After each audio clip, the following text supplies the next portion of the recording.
Assalamualaikum warahmatullahi wabarakatuh. Untuk kisah kali ini saya akan membawakan sebuah cerita pendakian lagi. Dan untuk kali ini ada sebuah cerita yang ditulis oleh Alan WS. Kisah yang berjudul Alas Gunung Kerinci. Dan sebelum kita lanjut ke ceritanya, tekan dulu tombol like video ini. Dan jangan lupa tekan juga tombol subscribe channel ini.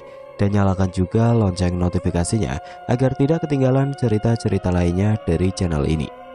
Dan seperti apa untuk kisah kali ini? Langsung saja kita masuk ke ceritanya. Daerah Kerinci selalu dikaitkan dengan manusia pendek dengan ciri-ciri tinggi, kurang dari 140 cm. Tubuh berbulu, berjalan tegak, wajahnya kelihatan sudah tua dan selalu membawa tombak, kakinya terbalik. Sebelum mulai bercerita, kalian semua harus tahu siapa aku dan mengapa aku harus bercerita tentang ini. Baiklah, namaku Fauzan. Umurku 17 tahun. Aku mengambil tema ini karena sebuah pengalaman yang sampai sekarang tidak mungkin aku lupakan. Pengalaman yang membuatku percaya kalau makhluk gaib itu ada. Bahkan malam ini saat aku mulai menulis cerita ini, sosok remaja berwajah pucat sedang memperhatikanku dari pojok kamar yang aku tinggali.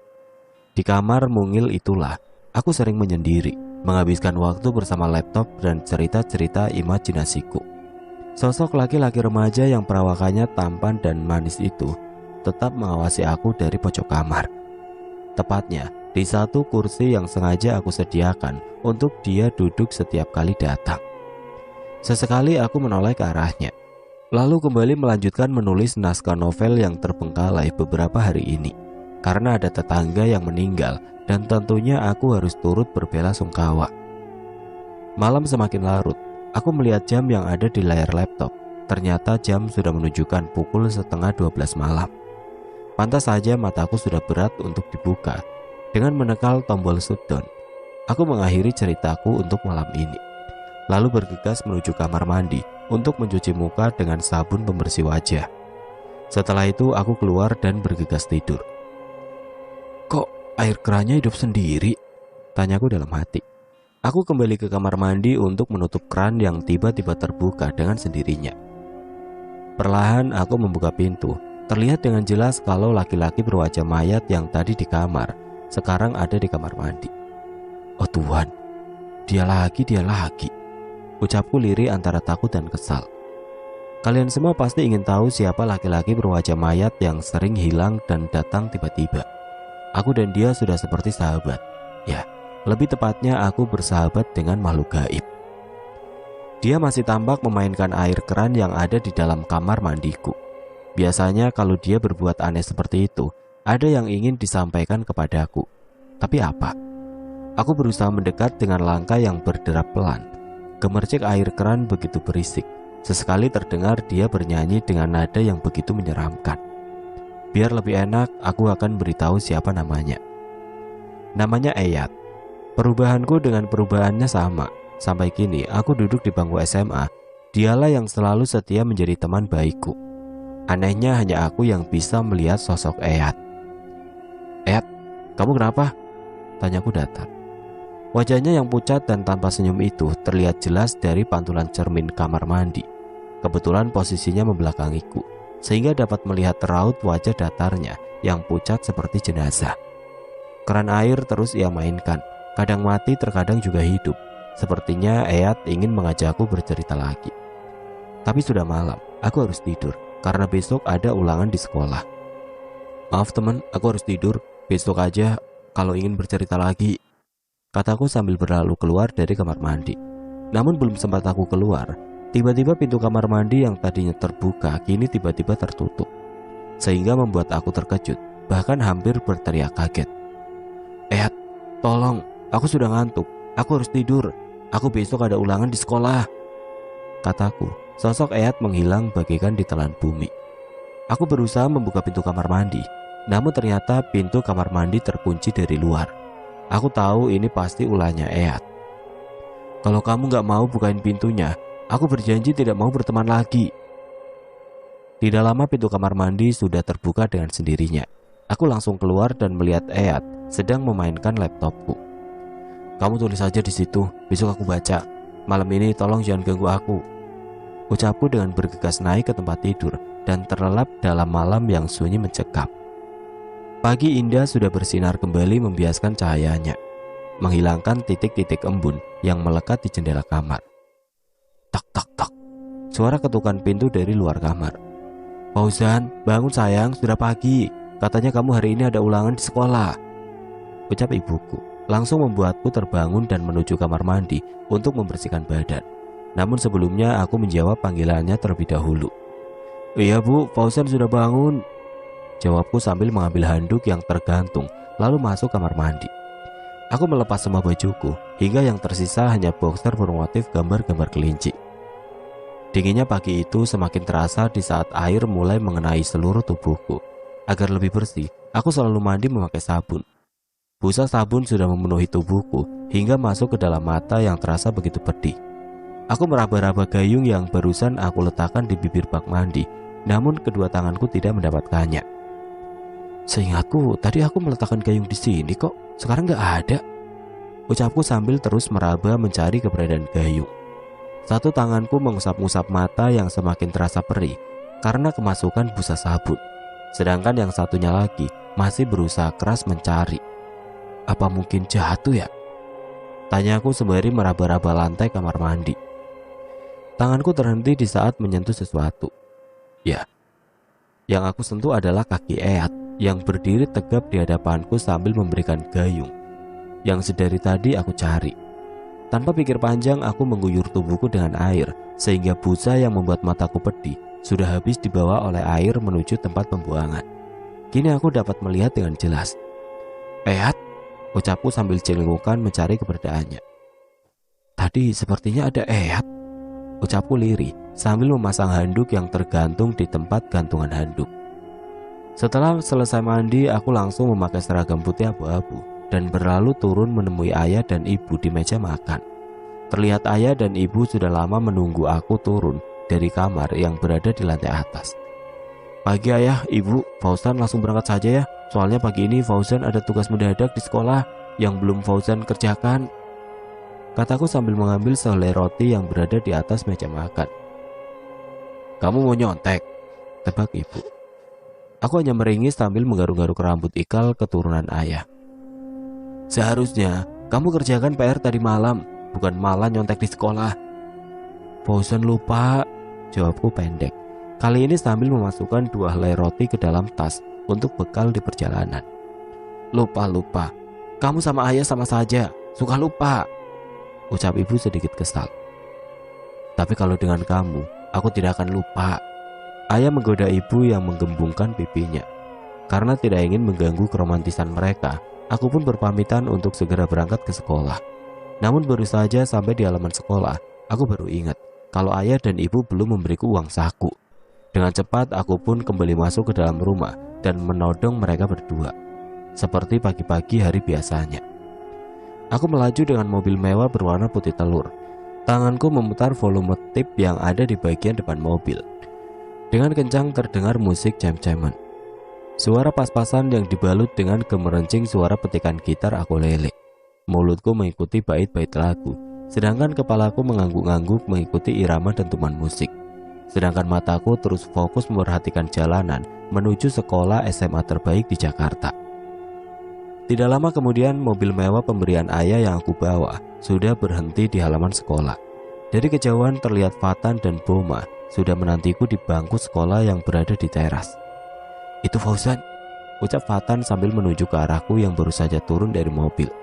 "Asik, sepertinya kita dapat makan gratis lagi nih," harap Boma yang berat badannya kurang lebih 2 lipat dari berat badanku. Pok! Suara gaplokan yang mendarat ke perut Boma. "Aduh, biadab kau," harik Boma sambil mengelus-ngelus perut gendutnya, sedangkan Fatan hanya meringis, bermaksud untuk meledek Boma. Boma berniat untuk membalas keusilan Fatan, namun untungnya saja aku sudah tiba di antara mereka berdua yang sedang asik mencela. Yang gendut asik mengelus-ngelus perutnya, sedangkan si kurus menggoyang-goyangkan kakinya dengan lincah. Tidak ubahnya seperti cacing kepanasan. Pagi, jawab mereka berdua hampir bersamaan. "Kompak, sepertinya kalian berdua jodoh deh." Ledekku membuat mereka berdua adu mulut. "Idih, najis banget," Kau pikir aku juga mau? Najis 1000 kali najis. 1 juta najis, balas Fatan tidak mau kalah. 100 juta najis, balas kembali Boma dengan nada yang semakin keras. 1 miliar dan 1 triliun najis, titik. Matamu lah.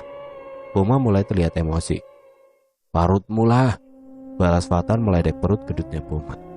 Fatan berlari meninggalkan Boma yang mulai terlihat emosi, sedangkan aku hanya meringis melihat tingkah mereka yang selalu saja seperti itu, saling hina, saling puji, saling traktir, dan satu lagi, saling mengasihi contek.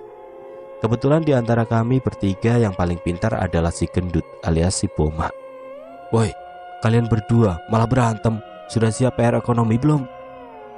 Belum, jawab Fatan sambil meringis melihat keadaan Boma, berharap peluang nyonteknya tidak dicabut.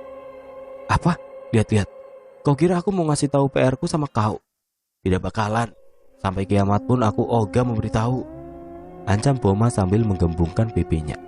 Terlihat Fatan berangsur mendekati Boma, merayu agar diizinkan melihat hasil PR-nya. Boma, maafin aku ya. Boleh tidak aku menyontek PR kamu? Rayu Fatan. Tidak. Jawab Boma tegas sambil melipat kedua tangannya di atas perut. Kini giliran aku yang meminjaminya. Semoga saja aku tidak terkena imbas dari kekesalannya pada Fatan. Kalau aku pinjam boleh tidak? Boleh, ini.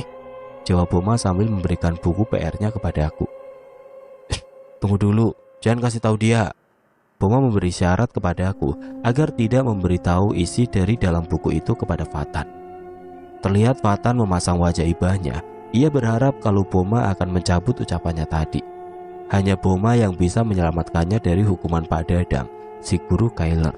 Dengan tidak putus semangat, Fatan kembali merayu Boma. Tidak, aku bilang tidak, ya tidak. Kau paham tidak? Boma terlihat angkuh sekali. Tapi Bom, aku memotong pembicaraan mereka berdua dan berbisik di telinga Fatan. Tidak lama kemudian, Fatan mengeluarkan bekal dari dalam tasnya.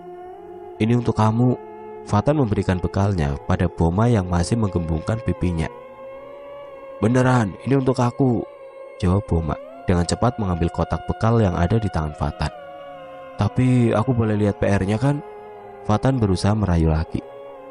Boma tidak menjawab, melainkan hanya mengangguk sambil memasukkan makanan ke dalam mulutnya. Alhamdulillah. Syukur Fatan sambil berlari masuk ke dalam kelas, menemuiku yang juga sedang menyalin PR dari buku Boma si gendut. Itulah asiknya punya teman seperti Boma, pintar dan bisa mengerjakan pelajaran dengan nilai yang bagus.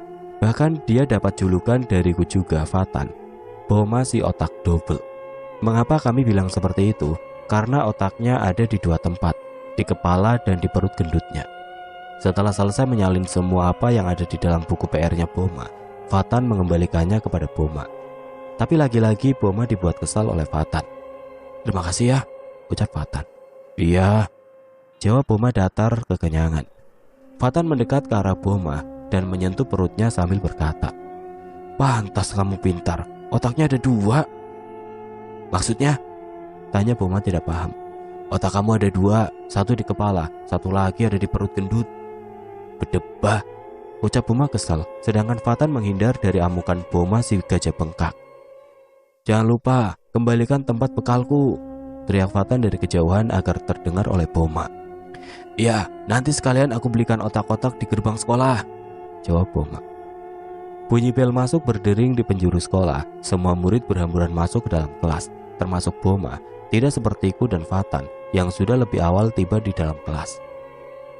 2 jam berlalu dengan mata pelajaran ekonomi. Bosan, ngantuk, dan aneka rasa lainnya mulai mengusik hati. Namun untungnya saja bel istirahat berdering keras diikuti sorak riuh para pelajar SMA terbaik di Jakarta. Boma mengembalikan tempat bekalnya Fatan. Ini tempat bekal kamu, kata Boma. Fatan mengambilnya dari tangan Boma. Kenapa masih berat? Tidak kamu makan? Tanya Farel sambil membuka tempat bekalnya. Otak-otak untuk apa ini? Untuk mengisi otak kalian berdua, biar tidak nyontek terus kerjanya, jelas Boma kepada Fatan. Tapi akhirnya aku juga terkena imbasnya. Suara gelak tawa menggelegar di dalam kelas, termasuk aku juga ikut meringis menahan tawa. Waktu istirahat aku gunakan sebaik mungkin untuk mengisi perut, membuang isi perut di kantin.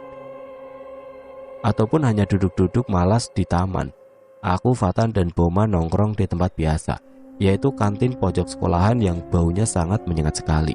Dan kalian tahu itu bau apa? Bau pesing.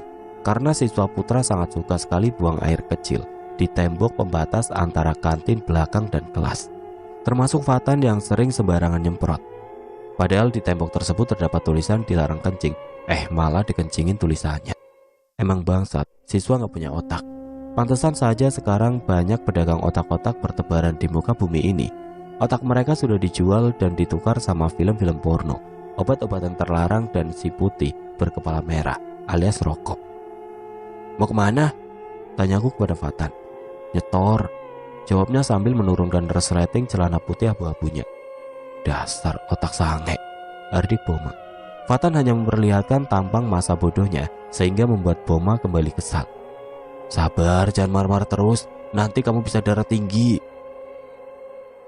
Semoga saja manusia di muka bumi ini tidak ada lagi yang seperti Fatan, harap Boma. Aku hanya meringis menahan gelak tawa. Bel masuk tinggal beberapa menit lagi, namun Fatan belum juga kembali dari balik tembok pembuangan limbah air kencing. Aku pun menghampirinya, sedangkan Boma menunggu di gang pembatas antara kantin belakang dan tembok kelas 11. Baru saja beberapa langkah aku sudah merasa ada energi jelek di tempat tersebut. Kalian tahu sendiri, kalau aku mempunyai kekurangan, yaitu mampu melihat makhluk-makhluk yang tidak kasat mata. Walaupun bagi kalian itu adalah sebuah kelebihan, tapi bagiku itu adalah sebuah kekurangan. Karena aku tidak ingin melihat wajah-wajah si buruk rupa para bangsa yang tidak terlihat oleh kedua bola mata manusia biasa. Langkah kakiku terus berjalan memasuki gang kecil belakang sekolahan, yang sangat jarang sekali ada siswa yang mau ke tempat tersebut, terkecuali para siswa yang kurang kerjaan saja. Tembok bangunan sekolahan yang tinggi mengurangi kadar cahaya yang merambat masuk, sehingga tempat tersebut lembab dan sangat bau sekali. Belum lagi tumpukan kursi-kursi patah yang tidak terpakai menambah pemandangan semakin horor. Fatan, kau di mana? Panggilku lirih. Tidak ada jawaban dari Fatan. Fatan, panggilku sekali lagi, namun tetap saja tidak ada jawaban. Langkah kakiku semakin dekat dengan balik tembok yang berbau busuk, bau pesing para berondong-berondong generasi pemuda yang rusak. Belum lagi putungan-putungan rokok berserakan di lantai yang lembab karena air. Aku tidak ingin cari tahu air apa itu, yang jelas warnanya kecoklat-coklatan. Tatapan mataku mulai merambat ke seluruh arah, termasuk atap-atap bangunan sekolah yang penuh dengan sarang laba-laba. Juga dinding yang penuh dengan lendiran putih bening, dengan tidak sengaja aku menyentuhnya. Aku arahkan tangan yang terkena cairan tadi ke hidung, baunya tidak asing. Aku pernah mencium bau ini, tapi apa? Biadab, sperma. Aku hampir muntah sejadi-jadinya. Bau anyir khas laki-laki itu membuatku hampir mengeluarkan seluruh isi perut. Andaikan tembok ini dapat berbicara, mungkin dia akan meminta pertanggungjawaban kepada orang yang sudah menodainya. Kembali aku melanjutkan mencari Fatan di tempat tersebut. Tidak ada siapa-siapa di sana. Tapi, tunggu dulu. Aku sepertinya mendengar suara dari balik tumpukan kursi-kursi rusak itu. Suara apa? Karena penasaran, akhirnya aku pun mendekat ke balik-balik kursi rusak. Tidak ada siapa-siapa. Namun ketika aku berdiri, ada seseorang yang menyentuh pundakku hingga aku terperanjat kaget. Fatan, aku kira tadi setan, ucapku sambil mengelus dada yang masih berdebaran. Fatan hanya diam, tidak berkata apa-apa. Tatapan matanya kosong, tidak seperti Fatan yang aku kenal. Dia berjalan keluar dari tempat kotor tersebut. Aku pun mengikutinya dari arah belakang. Di sana terlihat Boma sedang memainkan kamera handphone. Dasar gendut, suka selfie, hardiku yang berjalan di belakang Fatan. Dari kamera handphone, Boma dapat melihat kehadiranku juga Fatan. Namun di saat Boma hendak mematikan kamera handphonenya, sosok Fatan tidak terlihat mata. Karena penasaran, Boma mencoba menghidupkan kameranya sekali lagi. Dan sosok yang menyeramkan terlihat jelas di kamera handphone Boma. Wah, teriak Boma sambil berlari meninggalkan aku dan Fatan. Woi, gendut, malah lari dia, teriakku untuk menghentikan langkahnya. Sebenarnya aku juga merasa ada yang aneh dengan sosok Fatan. Tidak seperti biasanya, dia diam. Belum lagi di saat Boma lari secara tiba-tiba dengan menggidik takut. Perlahan aku menyentuh pundak Fatan. Secepat kilat wajah tampaknya Fatan tiba-tiba berubah hancur, berlumur darah, dan satu lagi yang menjijikan, yaitu belatung yang berjatuhan dari wajahnya. Tanpa pikir panjang, aku ikut berlari mengejar Boma yang sudah mengeluarkan jurus kaki seribunya. Nafasku ngos-ngosan, jantungku berdetak kencang, dan kakiku terasa lemas sekali. Aku melihat Boma duduk di teras sekolahan. Anjir, kenapa kamu tidak bilang kalau... Woi, kenapa kalian berdua? Seru Fatan yang datang dari arah kantin, memotong pembicaraanku dengan Boma yang juga masih ketakutan dengan kejadian tadi. Aku dan Boma saling pandang. Sesekali Boma menatap ke arah kaki Fatan. Ia meyakinkan kalau sosok Fatan yang berdiri di hadapannya adalah manusia asli, bukan jin. Begitu juga aku. Perlahan aku tatapi wajahnya dengan begitu teliti. Tidak rusak, tidak ada belatungnya, ucapku sambil memeriksa wajah tampaknya Fatan. Fatan yang berdiri di hadapan kami terbengong-bengong, tidak paham dengan apa yang aku dan Boma lakukan. Woi, kalian berdua ada apa sih? Seperti habis melihat hantu saja. Aku dan Boma kembali saling pandang, kemudian meringis datar agar Fatan tidak mengetahui perihal yang kami alami tadi. Waktu itu berlalu meninggalkan semua apa yang dilewatinya tanpa terkecuali. Hanya waktu yang seegois itu. Dia tidak mau tahu apa yang malas bergerak. Baginya perubahan adalah sesuatu yang bisa mengungkitnya hingga batas akhir waktu berputar.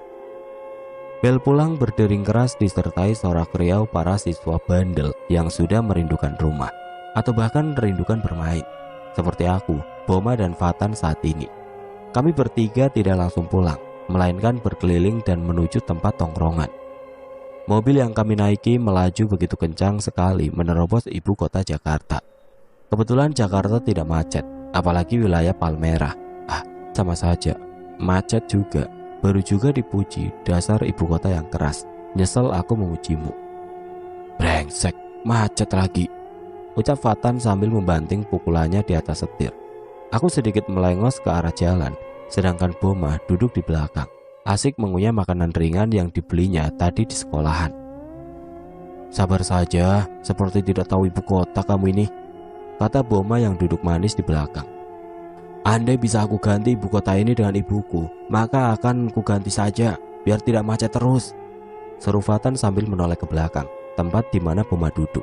Mengapa harus ibumu? Tanya Boma yang mulutnya masih sibuk mengunyah. Karena ibuku tidak sekejam ibu kota Jakarta, jawab Fatan membuat aku dan Boma tertawa ngakak di dalam mobil yang dikendarai oleh Fatan. Macet di persimpangan Sripijaya sudah sedikit berkurang, syukurlah. Hari itu setelah puas bermain, kami pulang ke rumah masing-masing. Tepat pukul 7 malam, mobil yang aku naiki sudah memasuki gerbang rumah mewah milik kedua orang tuaku. Tapi di saat aku hendak turun dari mobil, mataku melihat ada selembaran kertas yang tergeletak di atas kursi belakang, tempat di mana Boma tadi duduk. Apa itu? Kataku sambil berusaha mengambil selembaran kertas berwarna putih. Lalu aku baca. Undangan, kataku sambil terus membaca seluruh isinya hingga habis. Undangan dari siapa ini? Kenapa ada di dalam mobilku? Aku mencari identitas dari siapa undangan tersebut. Oh, dari mahasiswa pecinta alam. Sepertinya asik juga nih. Lagi pula kan acaranya bertepatan dengan libur semester, ucapku sambil berlalu keluar mobil. Malam itu aku terlelap dengan ditemani alunan lagu yang tidak tahu siapa penciptanya. Pagi membangunkanku dengan sejuknya. Mama dan ayah seperti biasa sudah menungguku di meja makan untuk menikmati nasi goreng buatan mama yang lezat. Kebetulan pagi itu aku tidak lapar, jadi langsung saja berangkat ke sekolah tanpa sarapan terlebih dahulu. Tapi kalian tahu sendirilah, kalau aku tidak sarapan pagi di rumah, pasti mama dan ayahku memberi uang saku lebih banyak daripada biasanya. Aku ingin segera cepat-cepat tiba sampai di sekolah, karena sudah tidak sabar ingin menyampaikan kabar gembira yang ada di dalam undangan yang aku baca tadi malam. Untung saja ibu kota Jakarta tidak macet. Mungkin saja Fatan sudah mengganti ibu kota dengan ibu kandungnya. Makanya pagi ini jalanan lancar tanpa hambatan. Aku kembali merogoh kantong celana untuk mencari lipatan kertas undangan. Di mana? Di mana undangan tadi? Ucapku dengan satu tangan merogoh-rogoh kantong, sedangkan tangan yang satu lagi fokus menyetir mobil agar selamat tiba di sekolahan. Ini dia. Aku menemukannya di saku baju. Tidak lama kemudian aku sudah tiba di parkiran sekolah. Dengan cepat aku menghampiri Boma dan Fatan yang sudah lebih awal datang. Mereka berdua sedang duduk di lapangan basket. Brak! Aku melempar tas ke arah mereka berdua. Berdebah! Ucapku mendahului Boma, yang sudah bisa aku tebak akan mengucapkan kata tersebut. Boma meringis, sedangkan Fatan masih sibuk menggaruk-garuk bokongnya. Fatan memang aku akui tampan, bertubuh atletis, dan apa kalian tahu, hal jorok yang ada pada cowok ganteng ini, dia sangat suka sekali menggaruk-garuk bokongnya, sangat menjijikan. Aku ada kabar buat kalian berdua. Apa? Tanya Fatan sambil mengarahkan tangannya ke hidung setelah menggaruk-garuk bokong. Aku dan Boma yang melihatnya hampir muntah. Dasar GGJ, kata Boma. Apa itu? Tanya Fatan. Ganteng-ganteng jorok, jawab Boma sambil melempar kulit kacang ke arah Fatan. Fatan kembali meringis. Oh ya, Fauzan, tadi katanya kamu ada berita baik. Apa itu? Tanya Fatan kepada aku. Ini baca, jawabku sambil menyodorkan selembaran kertas ke arah Fatan. Boma penasaran dan ikut serta membacanya. Setelah membaca sampai selesai, Fatan bersorak bahagia. Asik, kita liburan lagi. Kertas yang ada di tangannya direbut oleh Boma. Fauzan, ini benar? Tanya Boma. Aku mengangguk. Ya bener lah. Bagaimana? Kalian mau ikut kan? Tanyaku memastikan. Mereka berdua saling pandang. Hutan Gunung Kerinci, sepertinya jauh sekali. Tidak apa-apa, sekalian kita berkunjung ke daerah Jambi. Kalian sudah pernah ke Jambi belum? Mereka berdua menggeleng. Belum, jawab Boma. Ya sudah, kalau seperti itu, apa salahnya kita ke Jambi? Lagi pula kan undangan ini bertepatan dengan libur semester, jadi tidak mengganggu sekolah. Jelasku berusaha membujuk Boma dan Fatan. Benar juga sih, kalau begitu aku ikut, jawab Fatan. Kalau kamu? Tanyanya kepada Boma yang masih berpikir. Kalau aku sepertinya... Ayolah, kataku memaksa Boma. Begitu juga dengan Fatan. Dia ikut membantuku membujuk Boma agar pergi liburan bersama kami. Iya Boma, aku yakin pasti di sana seru banget. Oke deh, aku ikut, jawab Boma berat, seberat badannya. Begitu dong, baru namanya temen, kataku sambil menepuk-nepuk pundak Boma. Di dalam undangan itu setiap peserta diharuskan berjumlah 5 orang, dan kami baru bertiga, jadi kurang personilnya. Tidak mau gagal, aku pun mencari 2 orang lagi yang ingin ikut serta berlibur ke Gunung Kerinci. Sepulangnya sekolah, aku menemui Sonia, bertujuan mengajak dirinya agar mau ikut liburan bersama kami. Ya, walaupun perempuan, Sonia sedikit tomboy, tidak ada kata takut di dalam kamusnya. Aku dan Sonia sudah kenal lama semenjak SMP, hanya teman, tidak lebih. Aku akui dia cantik, seksi, pintar dan bisa jaga diri. Namun entah kenapa aku tidak pernah menaruh rasa lebih, hanya sebatas teman saja. Tidak tahu apa yang ada di dalam hati Sonia. Sepertinya dia juga menganggapku sebagai teman saja. Lagi pula, aku lebih suka dia menjadi temanku daripada harus menjadi kekasih. 1-2 bulan putus, lalu saling benci. Aku masih malas membahas tentang cinta. Aku masih ingin bersenang-senang menikmati masa muda. Sonia, bagaimana? Kamu mau ikut? Tanyaku yang duduk di sampingnya. Sonia masih terus membaca isi dari selembaran undangan tersebut. Bulu mata lentiknya berkedip-kedip. Hidung panjangnya hampir menyentuh kertas yang ia baca, dan kepalanya mengangguk-angguk pelan. Bagaimana? Sepertinya asik. Oke, aku mau, jawab Sonia sambil memberikan kertas undangan tadi kepada aku kembali. Sudah 4 orang, tinggal 1 orang lagi. Tapi siapa? Fatan kurang enak badan. Sepulangnya dari sekolah dia langsung pulang ke rumah. Badannya lemes, berkeringat dingin. Mungkin saja dia terlalu banyak begadang. Di depan pintu rumahnya disambut oleh wanita cantik berkulit bersih, rambut ikal sepanjang pinggang. Alis mata yang alami membuat semakin cantik gadis kecil berusia 16 tahun itu. Kak, kakak sakit? Tanyanya lembut. Fatan hanya mengangguk. Ya sudah kalau begitu, murni antar Kak Fatan ke kamar. Tidak usah dek, kakak bisa sendiri. Kakak yakin? Fatan hanya mengangguk sambil berlalu menaiki anak tangga menuju kamarnya. Murni adalah adik bungsunya Fatan. Cantik, tapi tidak jorok seperti kakaknya. Aku pernah berjumpa dengannya 1 kali. Sewaktu Fatan mengajakku untuk bermalam di rumahnya. Setelah itu aku tidak pernah lagi berjumpa dengannya. Waktu terus berlalu meninggalkan dia yang berlambat-lambat. Tidak ada yang lolos dari kejaran waktu. Semua akan tertinggal dan tergilas oleh kenangan. Waktu keberangkatan kami tinggal seminggu lagi. Jadi mau tidak mau, kami harus mempersiapkan segalanya dari sekarang. Malam ini kumpul di rumah Fatan untuk membahas perihal rencana kita. Ucapku mengirim pesan suara ke Boma, Sonia, dan Fatan. Setelah selesai sholat Isya, aku sudah bergegas menuju rumah Fatan yang berada di daerah Tomang. Begitu juga halnya dengan Boma dan Sonia yang menerima pesan saranku. Mobil mewah yang aku kemudikan sudah memasuki gerbang rumah Fatan yang megah, seperti istana. Tidak berselang lama, Boma dan Sonia juga tiba. Fatan menyambut kedatangan kami dengan wajah berbinar bahagia. Bagaimana persiapan kita? Sudah hampir beres, jawabku sambil menyeruput teh hangat yang sudah disediakan oleh Fatan. Tapi bukannya jumlah kita kurang satu orang lagi, ucap Sonia mengingatkanku tentang hal itu. Oh iya, benar juga tuh, kita kurang satu orang lagi. Kalian ada kenalan gak yang mau ikut serta bersama kita ke Jambi? Tanyaku kepada mereka bertiga. Boma menggelengkan kepalanya, begitu juga dengan Sonia. Kalau kamu, Fatan? Tanya Sonia. Ada, jawabnya seperti memikirkan sesuatu. Siapa? Tanyaku penasaran. Itu dia orangnya, jawab Fatan sambil menunjuk Murni yang melangkah menuruni anak tangga. Adik kamu, maksudnya? Tanya Boma meyakinkan. Fatan mengangguk. Iya. Sedangkan aku masih tersanjung melihat kecantikan Murni yang berderap langkah menuruni anak tangga.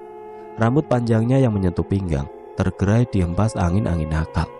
Dia mempersembahkan senyum kepadaku, lebih tepatnya kepada kami semua yang ada di tempat tersebut.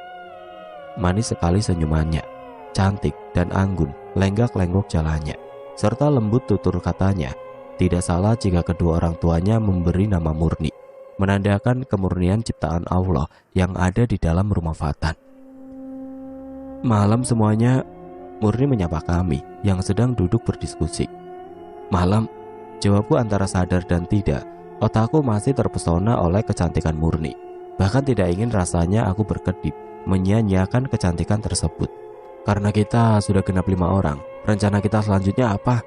Tanya Sonia. Yang terpenting obat-obatan jangan sampai lupa, karena perjalanan kita kali ini sangat jauh. Juga jangan lupa stok makanan untuk di perjalanan, tambah Boma. Terus kalau kamu bagaimana? Tanya Sonia kepadaku yang masih terperangah melihat wajah Murni yang cantik jelita. Woi, Fauzan, ditanya juga, diam saja, ucap Fatan membuat aku terperacet kaget. Apa tadi? Tanyaku kembali dengan nada gelagapan. Dengan isengnya Boma nyeletuk. Kata Fatan, kamu kapan melamar adiknya? Bahkan dengan pedenya aku menjawab, secepatnya, karena lebih cepat lebih baik. Sonia, Murni, dan Boma meringis menahan tawa. Sedangkan Fatan melempar bantal kursi ke arah wajahku. Kampret, aku nanya apa, kamu jawab apa? Gak nyambung. Maksudnya? Tanya aku mulai merasa tidak beres. Aku nanya, apalagi yang perlu dipersiapkan? Jelas Fatan membuatku jadi malu. Apalagi di sana ada Murni yang juga mendengar ucapanku barusan. Yang perlu dipersiapkan, kataku terbata-bata sambil menggaruk-garuk rambut. Padahal tidak gatal. Mie instan. Iya, kita perlu makanan instan. Apalagi kan perjalanan kita jauh ke tengah hutan, Gunung Kerinci Jambi. Tunggu dulu deh. Bukannya di sana itu ada perkampungan Bunian? Ucap Boma. Bunian? Apa itu? Tanya Sonia. Makhluk tidak kasat mata alias setan. Potong Fatan menghentikan ucapan Boma barusan. Zaman sekarang kamu masih percaya dengan hal seperti itu? Kalau aku sih tidak percaya. Itu hanya cerita-cerita orang kurang kerjaan saja. Lanjut Fatan. Fatan, kamu tidak boleh takabur atau sombong, nasihat Sonia. Aku tidak sombong. Lagian kan Kak. Murni menghentikan ucapan Fatan. Ya sudah ya, kakak tidak akan mengulanginya lagi, jawab Fatan dengan merangkul pundak Murni. Iya, kakak kamu tadi cuma bercanda saja, lanjutku sambil mencari kesempatan dalam kesempitan, berusaha merangkul Murni seperti yang dilakukan oleh Fatan. Enak saja kamu pegang-pegang. Fatan menepuk tanganku yang hendak merangkul pundak Murni. Berani menyentuh adik saya, berarti kamu siap kena ini, ancam Fatan sambil mengepalkan tangannya yang kekar. Iya maaf. Malam tidak akan membiarkan mata tetap terbelalak. Setelah selesai berdiskusi untuk persiapan ke hutan Gunung Kerinci Jambi, aku mengantarkan Sonia pulang. Tidak aman jika harus membiarkan wanita seorang diri di malam hari yang begitu larut. Di dalam mobil mewah milikku, Sonia duduk di kursi depan sambil memainkan handphonenya, sedangkan aku tetap fokus untuk mengemudikan mobil. Fauzan, apa? Tanyaku sambil sesekali menoleh ke arah Sonia yang masih sibuk memainkan handphonenya. Bagaimana kalau yang dikatakan Buma tadi benar? Kali ini Sonia menatapku. Tentang Bunian. Sonia mengangguk. Iya. Yang namanya makhluk tidak kasat mata itu ada. Kita tidak perlu takut dengan mereka. Kalau kita tidak mengganggu mereka, mereka juga tidak akan mengusik kita. Kita kan tidak tahu bagaimana sifat makhluk tidak kasat mata itu. Apa dia baik atau malah sebaliknya. Mereka ingin...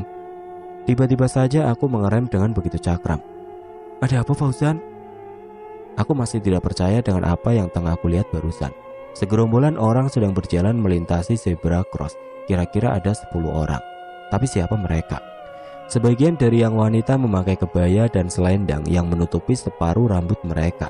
Sedangkan yang pria berjalan dengan sedikit pincang. Ada apa sih? Tanya Sonia mengejutkanku yang masih memperhatikan orang-orang tersebut melintasi zebra cross. Mereka ini siapa ya? Malam-malam begini masih berkeliaran. Tanyaku kepada Sonia. Sonia mengernyitkan keningnya. Mana? Aku tidak melihat siapa-siapa. Itu, mereka sedang melintasi zebra cross, kataku memberitahu Sonia. Sonia masih tidak melihat apa-apa di tempat tersebut. Hanya garis putih zebra cross yang membentang membelah jalanan. Fauzan, aku tidak melihat apa-apa, sungguh. Kali ini aku dan Sonia dibuat merinding. Tanpa pikir panjang aku langsung menancap gas, meninggalkan mereka yang aku lihat tadi. Mataku mencuri-curi pandang ke belakang melalui kaca spion. Dan betapa terkejutnya aku di saat melihat kaki-kaki mereka yang posisinya tidak wajar terbalik jemari-jemari di belakangnya dan tumit berada di bagian depan. Oh Tuhan, apa yang barusan aku lihat? Kataku dalam hati. Sengaja aku tidak beritahu apa yang aku lihat tadi kepada Sonia. Aku tidak ingin dia takut dan akhirnya membatalkan diri untuk tidak ikut ke hutan Gunung Kerinci Jambi. Mobil yang kami naiki sudah berhenti di gerbang kos-kosan Sonia. Dia turun dan aku kembali mengebut agar segera tiba sampai di rumah. Tanganku menekan tombol play di tip. Terdengar seseorang sedang membawakan acara di salah satu stasiun radio yang fenomenal di Jakarta. Kisah mistis lain adalah lenyapnya korban kecelakaan sepeda motor. Seorang saksi melihat motor itu melaju kencang di jalanan aspal. Tiba-tiba saja menghantam rumpun bambu yang ada di tempat tersebut. Anehnya, motor tersebut tidak mengalami kerusakan apapun, termasuk goresan-goresan pada catnya. Tapi ketika penduduk mencari pengendaranya, tidak satupun yang berhasil menemukan. Usaha pencarian selama sehari penuh tidak membawa hasil. Bahkan hari berikutnya, pengendara itu tetap menghilang. Baru pada hari ketiga, mayatnya ditemukan mengapung di sungai beberapa kilometer dari tebing tersebut. Selain jauh dari lokasi kecelakaan, pada hari sebelumnya di tempat itu sudah dilakukan pencarian. Dan apakah kalian tahu apa makhluk kasat mata yang telah membuat pengemudi itu? Aku memindai channel siaran radio. Suara gemeresek membuat bulu kuduku merinding. Ditambah lagi, ketika mendengar cerita mistis yang dibawakan oleh penyiar wanita, suaranya begitu mendayu-dayu, bernotasi, sehingga seperti kejadian nyata di depan mata. Tanganku masih menekan-nekan tombol untuk mencari siaran yang lainnya. Suara gemeresek hilang. Terdengar sekarang lagu Minang Lawas yang suaranya meliuk-liuk menyeramkan. Oke teman-teman, sampai di sini dulu ceritanya. Nantikan kelanjutan kisah ini di video berikutnya. Agar tidak ketinggalan, klik tombol subscribe channel ini dan nyalakan lonceng notifikasinya. Wassalamualaikum warahmatullahi wabarakatuh.